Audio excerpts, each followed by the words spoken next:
Wolves.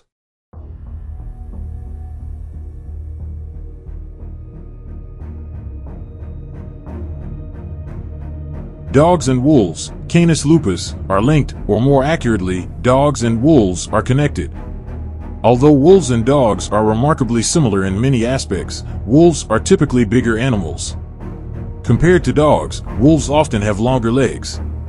To think that everything, from a pug dog to a Doberman, descended from the wolf is challenging. The wolf has acquired the ability to endure in even the most hostile environments. In the northern Arctic, wolves must survive many months of non-stop darkness. Even in February, when the sun moves back to the north, -40°C temperatures and icy winds are not unusual. Other wolves are comfortable in the desert and the humid swamps of the Gulf Coast. Wolf characteristics. Wolves are extremely intelligent animals, as seen by their upright ears, pointy muzzles, keen teeth, questioning eyes, and other facial traits. Worldwide, wolves can range widely in size and weight. In general, weight ranges from 20 to 62 kilos and height ranges from 0.6 to 0.95 meters at the shoulder. The largest canid in the wild is the gray wolf. Although they are rarely seen, extreme wolf specimens weighing more than 77 kilos have been found in Alaska and Canada. The largest wild wolf ever recorded was 80 kilograms when it was killed in Alaska in 1939. The Arabian wolf subspecies produces the tiniest wolves, with mature females weighing as little as 10 kilos. In any particular wolf population, females often weigh 20% less than males. From snout to tail tip, wolves can reach lengths of between 1.3 and 2 meters, which is about 1/4 of their total body length. Wolves have strong bodies that are well suited for long-distance travel. Their strong backs, legs, and thin chests help them move quickly. Wolves can go several kilometers trotting at a speed of around 10 kilometers per hour, 6 miles per hour, and during a chase, they have been observed to reach speeds of about 65 kilometers per hour. Wolves have a maximum speed of 5 meters per sprint.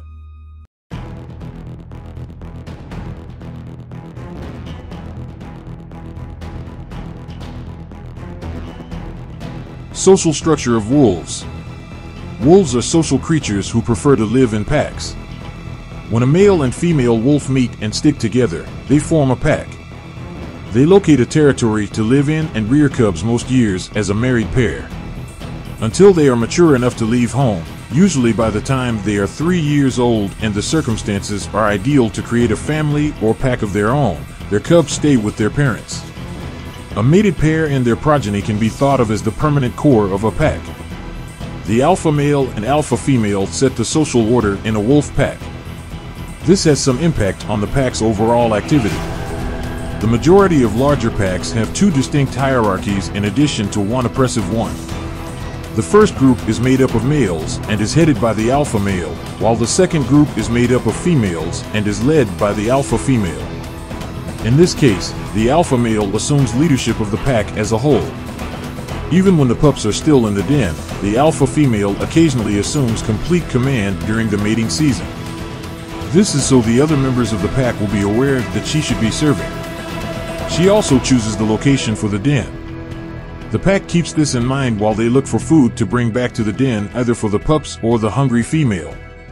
The violent and elaborate shows of dominance and submission that constantly sustain the hierarchies between men and women are interdependent. One of the most important rights that alpha wolves possess is the ability to control breeding. Alphas are typically the only adult wolves in the pack to reproduce, and they actively and occasionally violently discourage other adult wolves from doing the same. The other adults typically have to move out of the group and establish themselves somewhere if they want to procreate. Food is another benefit that the alpha couple enjoys. Once a large prey has been caught, it has the right to eat as much as it wants with its young pups. The other adults in the group could be better to disperse and fend for themselves during times of food scarcity. But when food is plentiful, wolves usually graze peacefully. Large wolf packs occasionally have a second in command. These are referred to as beta wolves or wolves. The alpha pair's children are normally raised by the beta wolves, who frequently act as the pup's surrogate mothers or fathers while they are away. Although some beta wolves appear satisfied with being second and will occasionally even allow lower-ranked wolves to overtake them for the position of alpha should circumstances need it, beta wolves are the most likely to challenge their superiors for the title, death of the alpha, etc. However, more ambitious betas can't wait to take the top rank and will either challenge the alpha sooner or split off to form their own group. If the alpha is an elderly wolf, he may occasionally submit to the beta and let him to succeed him. A healthier alpha will engage his challenger in a fierce battle to maintain his top role, which occasionally leaves either one injured. The loser is typically driven away or perhaps put to death as other hostile wolves join the resistance. During the mating season, encounters of this nature involving dominance are more frequent. A series of ritualized battles and what is best referred to as ritual bluffing style posturing are used to establish and preserve wolf rank order within a pack. Wolves favor psychological conflict over physical conflict, therefore rank is determined more by personality or attitude than by size or physical prowess. Between packs and between individual animals, there are significant differences in rank, who holds it, and how it is upheld. Rank order may change frequently in big packs of laid-back wolves or in a pack of young wolves.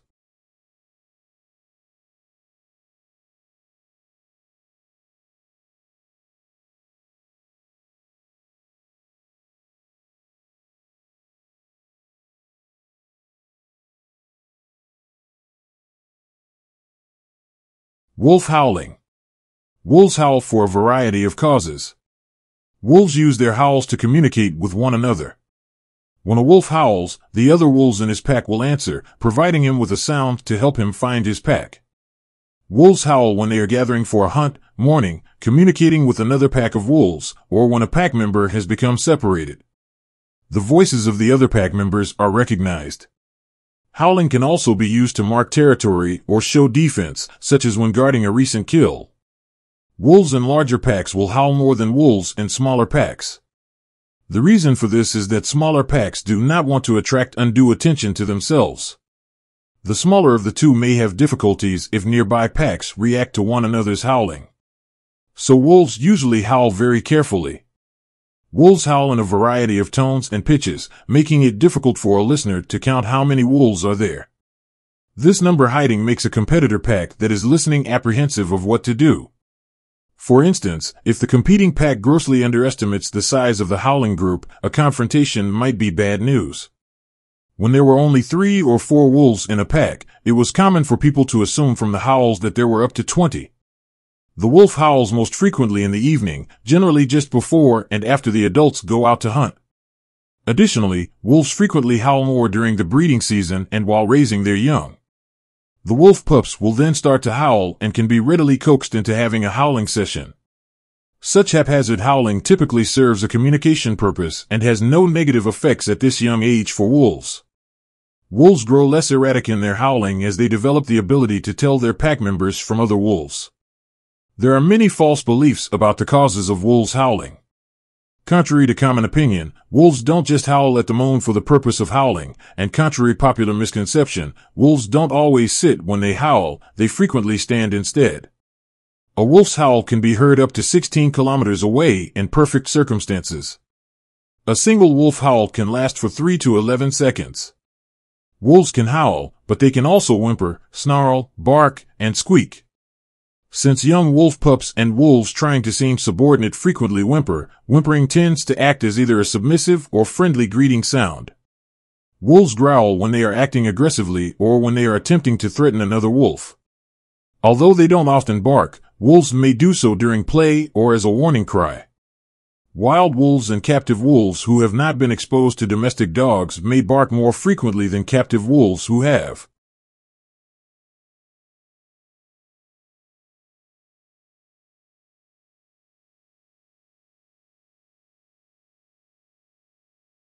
Wolf conservation status.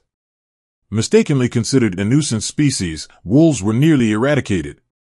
Despite the fact that farmers still hold this belief, society as a whole has advanced. The wolf is being reintroduced in some areas of North America thanks to the efforts of those who care about the environment and funding provided by the Endangered Species Act. Wolves are not an exception to the growing number of animals in the world that are either critically endangered, on the verge of becoming endangered, or a threatened species. Numerous initiatives, including those of the International Wolf Center and the USFWS in North America, are being undertaken to reintroduce numerous wolf species.